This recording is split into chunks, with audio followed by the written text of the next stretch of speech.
Welcome to United Daily Updates, your most trusted source for Manchester United news. Hey everyone, and welcome back to United Daily Updates. Before we dive into today's topic, I want to remind you all that this channel has been your go-to source for honest, reliable Manchester United news for years. We don't just follow the crowd or create clickbait, we give you the real story, backed by facts and genuine insight into our beloved club. If you haven't subscribed yet, make sure to hit that subscribe button and ring the notification bell so you never miss our latest updates. We're building the most passionate and informed United community on YouTube, and we want you to be part of it. Now, let's talk about something that's been keeping every United fan awake at night. The storm that's tearing Old Trafford apart. Picture this. You wake up on a Saturday morning, excited to watch Manchester United play. You've got your lucky shirt on, your scarf ready, and that familiar hope in your heart that maybe, just maybe, today will be different. Then 90 minutes later, you're staring at your TV screen in complete disbelief, watching your team get torn apart by a side that should be fighting relegation, not embarrassing one of the biggest clubs in world football. Sound familiar? If you're a United fan, this scene has probably played out more times than you care to remember this season. And after what happened at Brentford last weekend, that sinking feeling in your stomach is probably getting worse. We need to talk about Ruben Amorim. We need to talk about what's happening at our club. And we need to ask ourselves a question that no United fan wants to face. Is it time for another change? The nightmare at Brentford, a performance that shocked the football world. Let's start with what happened on that horrible Saturday afternoon. Manchester United travelled to West London to face Brentford, a team that most United fans would have expected to beat comfortably just a few years ago. What followed was 90 minutes of football that left supporters questioning everything they thought they knew about their team. The scoreline tells part of the story, a crushing 3-1 defeat that flattered United. But anyone who watched the game knows the score doesn't even begin to capture how bad things really were. Igor Thiago, a player most United fans had probably never heard of before that day, tore through the United defence like it was made of paper. Not once, but twice. His first goal came after just 8 minutes, a simple finish that exposed the glaring weaknesses in United's defensive setup. His second, 12 minutes later, was even worse, a goal that came from United's complete inability to deal with basic attacking movement. Where was the famous United fighting spirit? Where was the organisation that we expect from any team wearing the red shirt? It was nowhere to be seen. Bruno Fernandes, the player who's supposed to be leading this team, missed a penalty that could have changed the game. When your captain can't even convert from 12 yards in a moment when the team desperately needs a goal, what does that say about the mental strength of this squad? Benjamin Sesko did manage to score United's only goal, giving the travelling fans a brief moment of hope. But it was too little, too late. Matthias Jensen added a third for Brentford near the end, just to rub salt in the wounds. But here's what really hurt. It wasn't just that United lost. It's how they lost. They looked confused, disorganized, and frankly, like a team that had never played together before. After nearly a year under Amorim, shouldn't they at least know what system they're supposed to be playing? The numbers don't lie, a season of despair. Let's look at the cold, hard facts, because sometimes numbers tell the story better than words ever could. After 6 Premier League games this season, Manchester United sit in 14th place. Let that sink in for a moment. 14th place. Teams like Brighton, Brentford, and newly promoted sides are above United in the table. This is Manchester United we're talking about, a club that's won more Premier League titles than any other team in history. 7 points from 6 games. That's barely over a point per game. At this rate, United would finish the season with around 40 points, which would put them in a relegation battle. Yes, you read that right. Manchester United could be fighting to stay in the Premier League. The goal-scoring record is even more embarrassing. 7 goals in 6 games means United are averaging just over 1 goal per match. How can you expect to win football matches when you can barely score goals? The great United teams of the past used to score 7 goals in a single game, not across 6 matches. But it gets worse. When you look at Amorim's entire record since taking over in November 2024, the picture becomes even clearer. In 33 league matches, he's managed to collect just 34 points. That's an average of just over 1 point per game across nearly a full season. Think about that for a second. If United had maintained that points per game ratio for a full 38-game season, they would have finished with about 35 to 36 points. That's relegation form.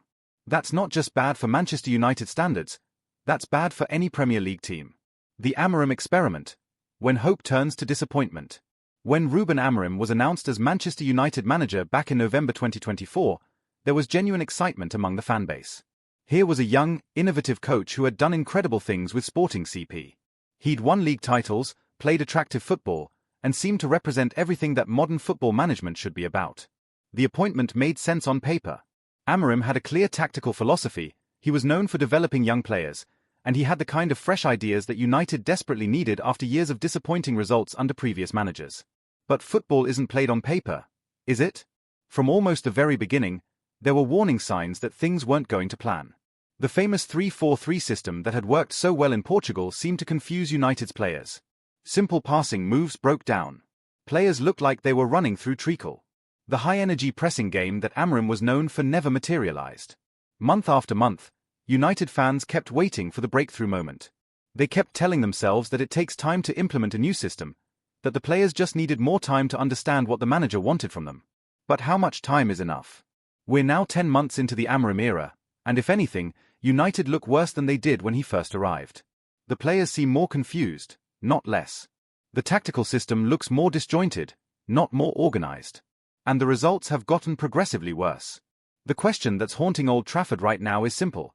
Has the Amorim experiment failed? What's going wrong? A deep dive into United's problems. So what exactly is going wrong at Manchester United? Why can't a squad that contains some genuinely talented players perform to even a basic Premier League standard? Let's start with the tactical issues. Amorim's preferred 3-4-3 system requires players to understand very specific roles and responsibilities. The wing-backs need to provide width in attack while still being solid defensively. The central defenders need to be comfortable bringing the ball out from the back. The midfielders need to cover huge amounts of ground. The problem is that United's current squad doesn't seem suited to this system at all. The defenders look uncomfortable when asked to play out from the back. The wing-backs get caught out of position constantly. The midfielders look overwhelmed by the physical demands of the system. And then there's the mental side of things. Confidence in football is everything, and right now, United's confidence is shot. You can see it in the way players hesitate before making simple passes. You can see it in the way they drop their heads when things go wrong. You can see it in the body language of players who look like they'd rather be anywhere else than on a football pitch. Bruno Fernandes missing that penalty against Brentford is a perfect example. This is a player who's usually reliable from the spot, but in that moment, with the pressure on and the team desperate for a goal, he couldn't deliver. That's not a technical issue, that's a mental one. The fitness levels also seem to be a problem. Amorim's system demands high energy and constant movement, but too often we see United players looking tired and sluggish, especially in the second half of games. Are they not fit enough for what the manager is asking them to do? Or is the system itself too demanding for this particular group of players? Then there's the issue of player relationships and team chemistry. Football is a team sport, but United often look like 11 individuals rather than a cohesive unit. Players make runs that teammates don't see. Simple combinations break down because players aren't on the same wavelength. The understanding that you see in all great teams just isn't there. The pressure cooker, Amorim under fire. The pressure on Ruben Amorim right now is intense, and it's only getting worse with each poor result. After the Brentford defeat, you could hear the frustration in his voice during the post-match interview. For the first time since taking the job, he seemed to acknowledge that his position might not be secure. When asked directly about his future, Amorim gave an answer that sent shockwaves through the United fanbase. He admitted that he couldn't guarantee he would still be manager after the international break. For a man who had always projected confidence and belief in his methods, this was a stunning admission of uncertainty. The fans are starting to turn as well. The chance of your getting sacked in the morning that rang out during the Brentford game showed that patience is running thin. These are fans who have supported their team through thick and thin, but even they have limits. Former players are speaking out too. Matt Letizia, the former Southampton striker, has publicly called for Amorim to be sacked, saying that enough time has been given and there's been no sign of improvement. When even neutral observers are calling for change, you know the pressure is mounting.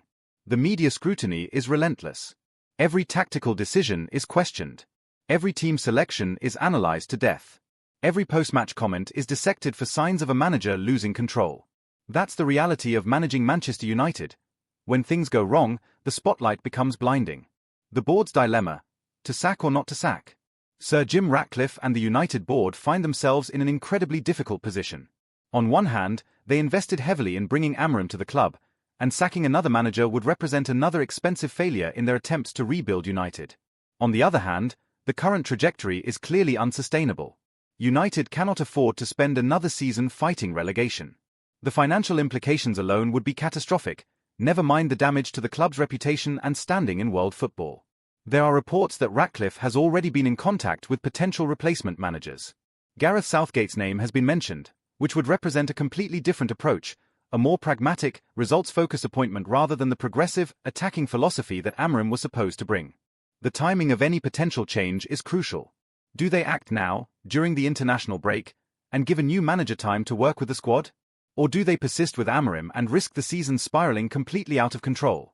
The board also has to consider the message that another managerial change would send.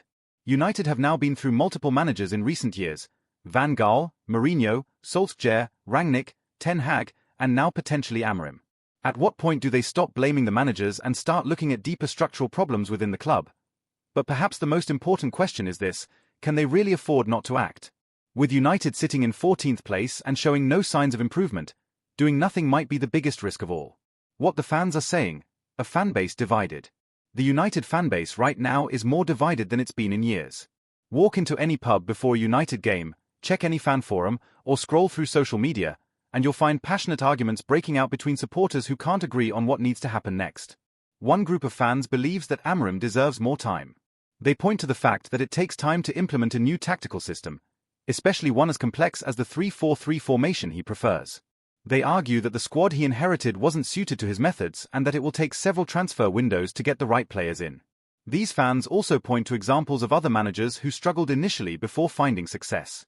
They remind everyone that Sir Alex Ferguson's early years at United weren't exactly smooth sailing either, and that the greatest manager in the club's history might never have achieved his legendary status if the board had pulled the trigger too early. But there's another group of fans who have run out of patience completely. They've watched too many false dawns, too many managers who promised to restore United to their former glory but delivered only disappointment. They look at the current league position, the poor performances, and the lack of any clear sign of progress, and they say enough is enough. These fans argue that you don't need 10 months to see basic improvement in a team's performances. They point out that other managers have come into difficult situations and made immediate impacts. They're tired of being told to be patient while their team embarrasses itself week after week. Perhaps most concerning is the emergence of a third group: fans who are simply becoming apathetic. These are supporters who have been let down so many times that they're starting to disengage from the club entirely. They still love United, but they can't bear to watch the constant cycle of hope and disappointment anymore. This division within the fanbase is almost as damaging as the poor results themselves. United has always prided itself on having some of the most passionate and loyal supporters in world football. When that support base starts to fracture, it creates additional pressure on everyone involved with the club. The players, are they good enough or being let down? One of the biggest questions surrounding United's current crisis is whether the problem lies with the players or with the way they're being used. It's a debate that goes to the heart of what's wrong at Old Trafford right now. Look at the squad on paper, and you'll see players who have proven themselves at the highest level. Bruno Fernandes has been one of the Premier League's most creative midfielders since arriving from Sporting. Harry Maguire, despite his critics, has captained England to major tournament finals.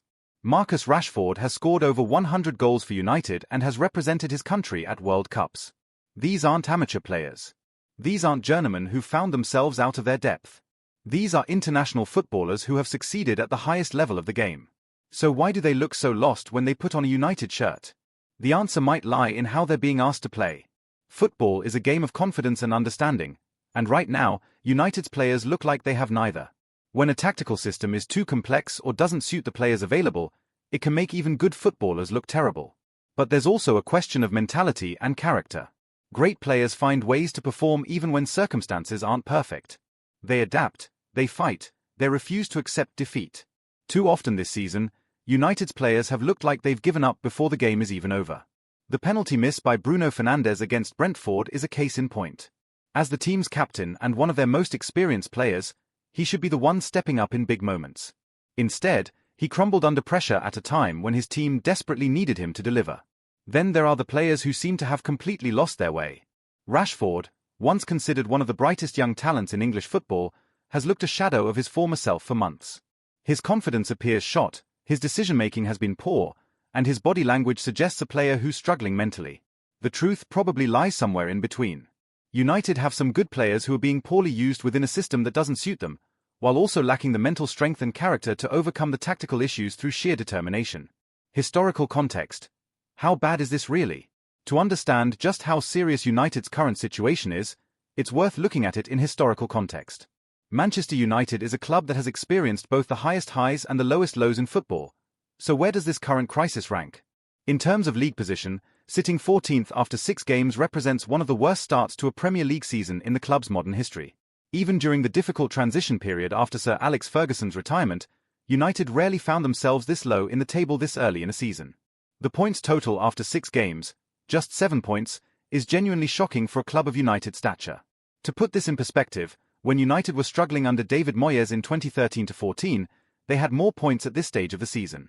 When they finished 7th under Van Gaal, they had a better start than this. But perhaps even more concerning than the league position is the manner of the performances. United have had bad results before, but they've rarely looked as disorganized and clueless as they do right now. Even during their worst periods, you could usually see what they were trying to do, even if it wasn't working. The current team looks like a group of players who don't understand what's being asked of them. That's not just a results problem, that's a fundamental coaching problem. When players look confused about their basic roles and responsibilities, it suggests a complete breakdown in communication between the management and the squad. From a financial perspective, the impact of this poor start cannot be overstated. United's commercial value is built on success and global appeal. Sponsors pay premium rates because they expect to associate their brands with a winning team. Supporters buy merchandise and tickets because they want to support a team they can be proud of. If this slide continues, the financial implications could be severe. Reduced television revenue from poor league position, decreased merchandise sales from disillusioned fans, and potential difficulties in attracting top sponsors could create a vicious cycle that makes recovery even more difficult. The tactical breakdown: why Amorim's system isn't working. Let's dive deeper into the tactical issues that are plaguing United under Amorim. Understanding why his system isn't working is crucial to understanding whether the problems can be fixed or whether a complete change of approach is needed. Amorim's preferred 3-4-3 formation requires very specific attributes from players in each position. The 3 centre-backs need to be comfortable in possession and capable of stepping forward with the ball. The wing-backs must provide width in attack while maintaining defensive discipline. The central midfielders need to cover enormous amounts of ground and be equally comfortable defending and creating. The problem is that United's current squad doesn't have the right players for many of these positions. The centre-backs often look panicked when asked to bring the ball out from deep positions. Instead of confidently striding forward or picking out clever passes, they often resort to hopeful long balls that give possession away cheaply. The wing-back positions have been particularly problematic. This role requires players who can essentially play as wingers when United have the ball and fullbacks when they don't. It's one of the most demanding positions in modern football, requiring exceptional fitness, tactical intelligence, and technical ability. United's current players in these positions often look exhausted by the 60-minute mark, having been asked to cover too much ground for too long. When they tire, the whole system breaks down because the width disappears from United's attack and the defense becomes exposed to counterattacks. In midfield, the system requires players who can press aggressively to win the ball back quickly, but also drop deep to help with build-up play when needed. This constant switching between defensive and offensive responsibilities seems to be confusing United's midfielders, who often find themselves in the wrong positions at crucial moments. The front 3 should be interchanging constantly, creating space for each other and making it difficult for defenders to mark them. But United's forwards often look static and predictable, making it easy for opposing defenses to organize against them. Perhaps most damaging of all, the system seems to have removed the individual creativity and flair that some of United's best players are known for. Bruno Fernandes, for example, built his reputation on his ability to find unexpected passes and create something from nothing. But in Amorim's rigid tactical structure, he seems constrained and unable to express the natural game intelligence that made him so effective in the past. Mental health and confidence, the invisible crisis. While much of the focus has been on tactics and results, there's an often overlooked aspect of United's struggles that might be just as important: the mental health and confidence of the players. Professional football is an incredibly demanding environment mentally. Players are constantly under pressure to perform, with millions of fans, media critics, and social media commentators ready to pounce on every mistake. When results start going badly, this pressure can become overwhelming. Bruno Fernandes' penalty miss against Brentford is a perfect example of how mental pressure can affect even the most reliable players. This is a player who has scored dozens of penalties in his career, but in that crucial moment, the weight of expectations seemed to crush him. The body language of the players tells its own story. Watch United's players during games, and you'll see shoulders dropping after mistakes, heads going down after missed chances, and a general air of resignation when things start going wrong. This is not the body language of a team that believes in itself or in what it's trying to achieve. Social media has made this mental pressure even worse. Players can't escape criticism anymore. It follows them home, appears on their phones, and affects their families. When you're already struggling with confidence, being constantly reminded of your failures can create a vicious cycle that becomes harder and harder to break. The management team has a crucial role to play in protecting players' mental health, but there are signs that this isn't happening effectively at United right now. Players need to feel supported and believed in, especially during difficult periods. They need clear instruction about their roles and responsibilities. They need to feel that mistakes are learning opportunities rather than reasons for punishment. When players don't have this support, their natural ability can desert them. They start overthinking everything, second-guessing their instincts, and playing with fear rather than freedom. This appears to be exactly what's happening to several United players right now. The international break, a chance for reflection or more pressure. The current international break provides a natural pause in the domestic season, but for Ruben Amorim and Manchester United, it might feel more like a ticking time bomb than a welcome rest. International breaks can be double-edged swords for struggling managers. On one hand, they provide time away from the immediate pressure of weekly results, a chance to work with the players who aren't selected for their national teams, and an opportunity to reassess what's been going wrong. On the other hand, they also give board members time to consider their options, allow media speculation to build, and can create an atmosphere of uncertainty that makes everyone more nervous when domestic football resumes. For Amorim specifically, this international break feels crucial. His admission that he couldn't guarantee his job security beyond the break has created a situation where every day that passes feels significant. Board meetings are being held, alternative managers are being discussed, and the pressure is building toward what feels like an inevitable decision point. The players selected for international duty will be under intense scrutiny as well. How they perform for their countries could influence how the United board views the squad's overall quality and potential. Poor performances might suggest that the problems run deeper than just the manager, while good performances might indicate that the players are capable of much better when placed in the right system. Those players who remain at the training ground face a different kind of pressure. They know their manager is fighting for his job, and they know their own performances will be crucial in determining what happens next. Do they double down on learning Amorim's system, or do they start preparing themselves mentally for yet another tactical revolution under new manager? The timing of the international break also creates a natural decision point for the board. If they're going to make a change, doing it now would give a new manager 2 weeks to work with the squad before the next Premier League game. Wait much longer, and any new appointment would have to hit the ground running with no preparation time. Potential replacements: who could take over? If Manchester United do decide to part ways with Ruben Amorim, who might they turn to as his replacement? The names being mentioned in the media give us some insight into the different directions the club might consider going. Gareth Southgate has emerged as the most frequently mentioned candidate. The former England manager has experience dealing with pressure, has worked with many of United's current players at international level, and has a track record of organising teams defensively while still playing attractive football. Southgate's pragmatic approach could be exactly what United need right now. Rather than trying to implement another complex tactical system, he might focus on getting the basics right and building confidence through solid performances. His experience with tournament football has shown he can handle pressure and make crucial decisions in high-stakes situations. However, Southgate has never managed at club level, and the day-to-day demands of Premier League management are very different from international football. There would also be questions about whether his conservative style would be accepted by United fans who want to see their team playing exciting, attacking football. Other names being mentioned include more experienced Premier League managers who might be available. These would be safer appointments in some ways, as they understand the demands of English football and have proven they can work within the league's unique pressures. There's also the possibility of looking abroad for a more innovative appointment. United's recent history with foreign managers has been mixed, but there are always exciting coaches working in other leagues who might relish the chance to test themselves at one of the world's biggest clubs. The choice of replacement would say a lot about United's long-term strategy.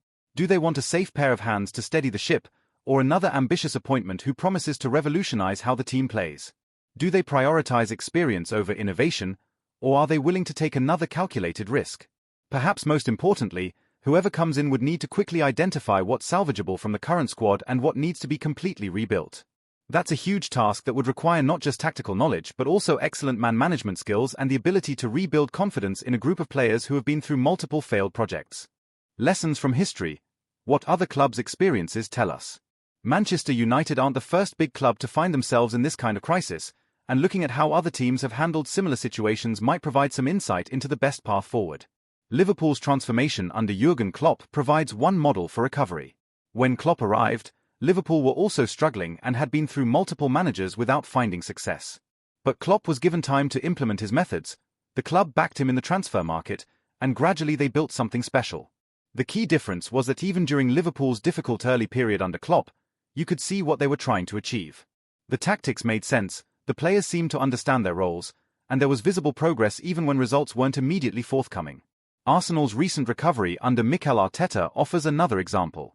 Arteta also struggled initially and faced calls for his dismissal, but the club showed patience and eventually saw significant improvement.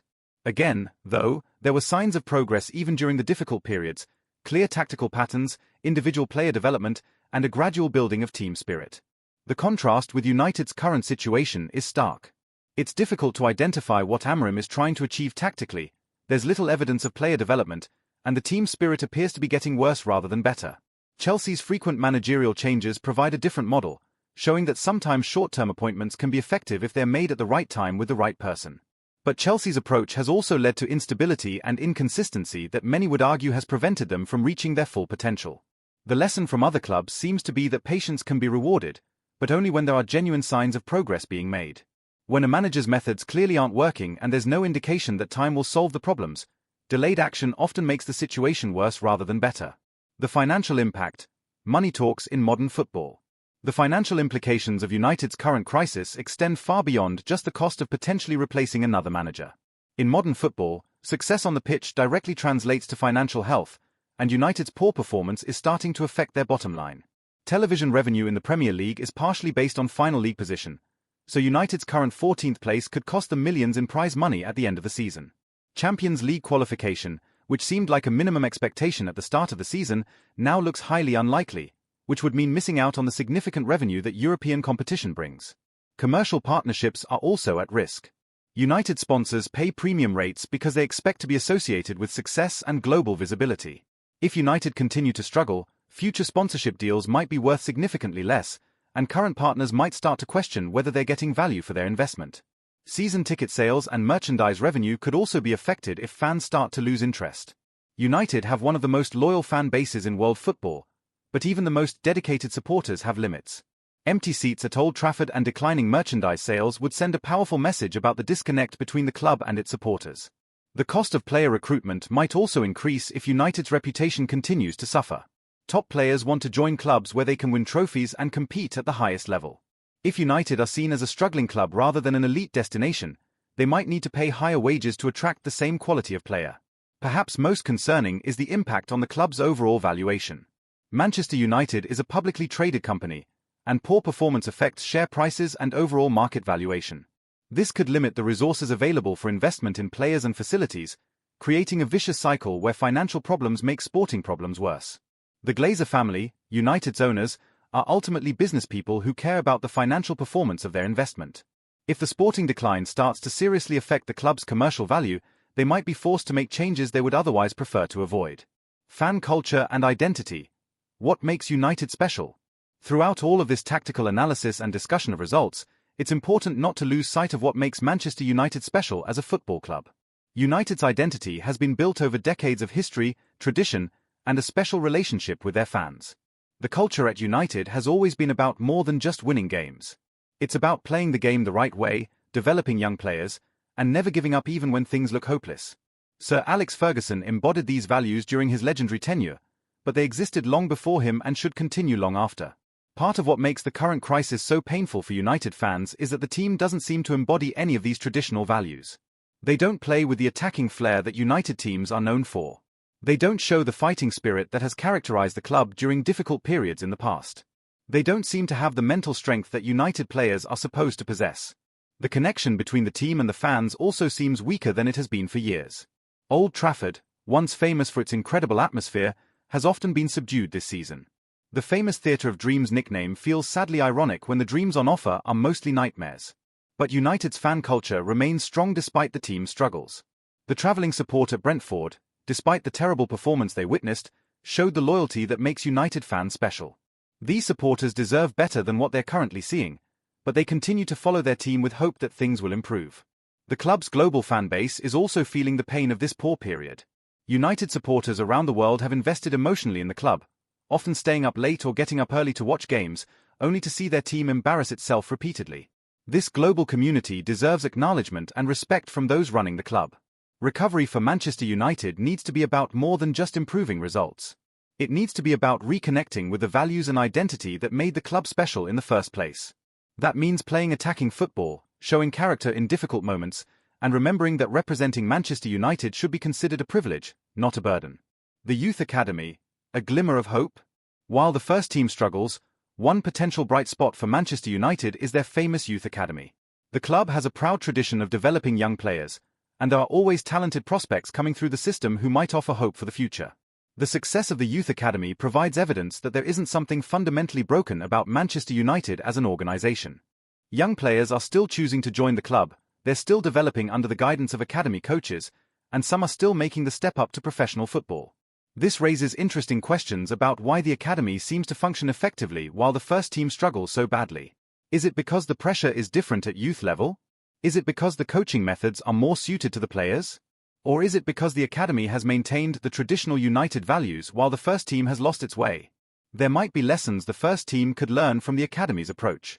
Youth football often emphasizes fundamentals, teamwork, and mental resilience, exactly the qualities that seem to be lacking in the senior squad. Perhaps a more back-to-basics approach is needed at first team level as well. However, it's also